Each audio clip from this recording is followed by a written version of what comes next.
Class 9वीं का विषय गणित में प्रश्नावली 2.1 का पहला सवाल, निम्नलिखित बहुपदों में कौन कौन एक चर में बहुपद हैं और कौन कौन नहीं है।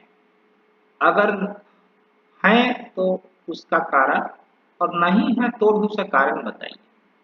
तो जैसा कि यहाँ पर पहला प्रश्न कहा जा रहा है कि 4x² माइनस 3x प्लस 7 क्या बहुपद है। तो इसका उत्तर होगा कि हाँ, ये बहुपद है। क्यों है? क्योंकि यहाँ पर जो अचर राशि है x² और x, इसका घात जो है 1 का घात 1 है और 1 का घात 2 है। यह दोनों संख्याएं पूर्ण संख्या में आती है, इसलिए यह बहुपद है। उसी प्रकार से जब हम देखते हैं कि दूसरा प्रश्न में यहाँ बहुपद है, तो हाँ, ये भी बहुपद है क्योंकि यहाँ पर जो अचर पद है y², इसका घात 2 है जो पूर्ण संख्या है। तीसरा में हम लोग देखते हैं कि यहाँ पे जो अचर राशि है वह √t है। तो √t का जब हम घात निरूपण करते हैं तो वह 1/2 हो जाता है।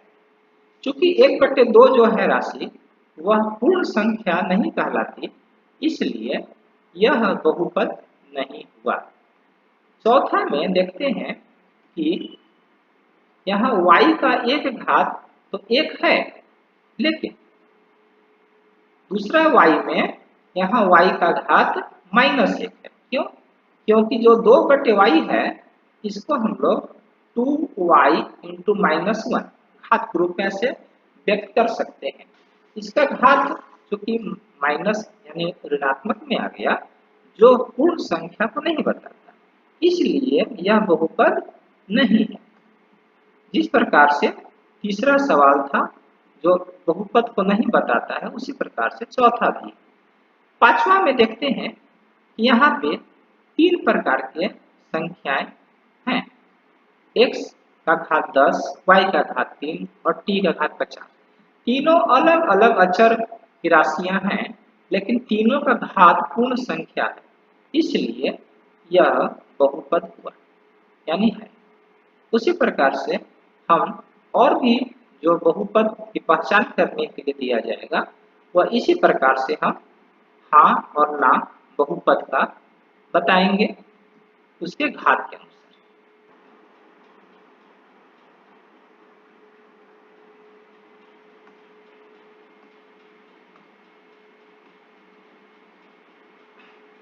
इसी एक्सरसाइज 2.1 के आगे का प्रश्न दूसरा देखते हैं कि निम्नलिखित में से प्रत्येक में x² का गुणांक लिखें। तो गुणांक हम किसी भी अचर राशि का उसका सामने का जो अंक गुना के रूप में होता है उसे हम गुणांक कहते हैं। तो इस समीकरण में देख सकते हैं कि x² बीच में है और चूंकि इसके साथ कोई भी अंक दिखाई नहीं दे रहा है तो इसका गुणांक हम 1 लिखते हैं, क्योंकि 1 गुना के रूप में छिपा रहता है। यहाँ पर आप देख सकते हैं कि x² के आगे गुणांक के रूप में तो माइनस है, तो यहाँ पर इसका गुणांक -1 होगा। क्योंकि यहाँ पर प्लस था इसलिए +1 और यहाँ पर माइनस है इसलिए -1। यहाँ पर गुणांक के रूप में आप देख सकते हैं कि वह π/2 है जो x² का गुणांक बताता है। आगे चौथा क्वेश्चन देख सकते हैं कि x² के आगे √2 गुना के रूप में है, इसलिए इसका गुणांक √2 हुआ। तीसरा क्वेश्चन में देखते हैं कि 35 घात के द्विपद का और 100 घात के एक पदी का एक उदाहरण दीजिए। तो आपको एक ऐसी अचर संख्या लेनी है जिसका घात 35 हो और चूंकि उसमें 2 पद होने चाहिए, तो आप उसमें कोई एक चर राशि को जोड़कर 2 पद पुरा सकते हैं। जैसे अगर हम x लेते हैं तो x का घात 35 लिखेंगे और +1। यह उत्तर आपसे भिन्न भी हो सकता है, क्योंकि x की जगह पर कोई y भी ले सकते हैं, z भी ले सकते हैं, a भी ले सकते हैं, b भी ले सकते हैं। उसी प्रकार से y यहाँ 100 घात के लिए हम लोग यहाँ पर y का प्रयोग करते हैं और यह y का घात हम लोग यहाँ पे 100 लिखते हैं। और चूंकि एक पदी है तो इसलिए इसमें हम कुछ भी प्लस या माइनस कोई और संख्या नहीं जोड़ेंगे, क्योंकि यह एक पद के रूप में दिखाई देने से। तो यही इसका एक एक उदाहरण हुआ।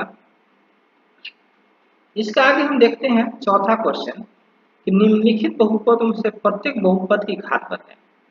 तो बहुपद की घात हम लोग उसे कहेंगे जो अचर राशि के ऊपर अधिकतम घात है उस बहुपद। तो इस बहुपद में अब देखेंगे कि एक्स स्क्वायर और एक्स क्यूब में सबसे अधिकतम घात 3 है, इसलिए इसका बहुपद का घात 3 हुआ। इसमें बहुपद की घात 2 हुआ, क्योंकि माइनस हम लोग नहीं लेंगे क्योंकि घात के रूप में हमारा 2 प्लस है। यहाँ t का क्योंकि कोई घात यहाँ दिखाई नहीं दे रहा है, इसलिए यहाँ पर हम लोग बहुपद की घात 1 लेंगे। अब यहाँ पे घात हम 3 पे नहीं देखते हैं, जब भी देखते हैं तो कोई अचर राशि पे ही देखते हैं। तो चूंकि अचर राशि यहाँ नहीं है तो हम इसे इस रूप में भी लिख सकते हैं। x की घात कोई भी अचर राशि देखने पर उसे 0 बैठा देंगे तो उसका मान 1 हो जाता है और इसका घात के रूप में 0 दिखाना जरूरी है, इसलिए इसका बहुपद का घात 0 माना जाए। आगे क्वेश्चन में देख सकते हैं, पूछा जा रहा है बहुपदों में कौन कौन बहुपद रैखिक हैं और कौन कौन द्विघाती हैं और कौन कौन त्रिघाती। तो पहले आप समझ लीजिए कि रैखिक बहुपद किसे कहते हैं। जिस बहुपद में अचर राशि यानी x, y, z या a, b, c ऐसा कुछ रहे और उसके घात अगर 1 हो और 1 से अधिक और कोई घात नहीं हो तो उसे हम लोग रैखिक बहुपद कहते हैं।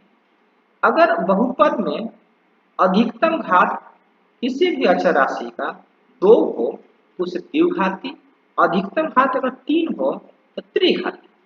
तो आप यहाँ पे देख सकते हैं कि x का पहला सवाल में 2 घात है, 1 और 2। तो चूंकि अधिकतम घात देखा जाता है तो इसलिए यह अधिकतम घात 2 है, तो यह कौन बहुपद हो जाएगा? यह हो जाएगा द्विघाती। यह द्विघाती हो जाएगा। यहाँ पे बहुपद का घात अधिकतम 3 है, तो यह त्रिघाती हो जाएगा। यहाँ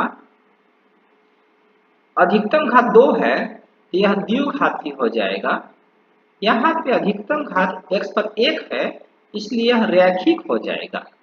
यानी अधिकतम घात यहाँ चूंकि 1 है इसलिए रैखिक हो जाएगा। इसका चूंकि अधिकतम घात 1 है इसलिए यह भी रैखिक ही है। यह 2 घात है इसलिए यह द्विघाती है। यहाँ अधिकतम घात 3 है तो यह त्रिघाती है। भले ही एक पद हो, पद से महत्व नहीं है, घात से महत्व है इसका। पद 2 भी हो सकता है, 3 भी हो सकता है, 5 भी हो सकता है, लेकिन घात हमें देखना होता है। वही अधिकतम घात उस बहुपद का घात होता है। अगर 1 हो तो रैखिक, 2 हो तो द्विघाती, 3 हो तो त्रिघाती।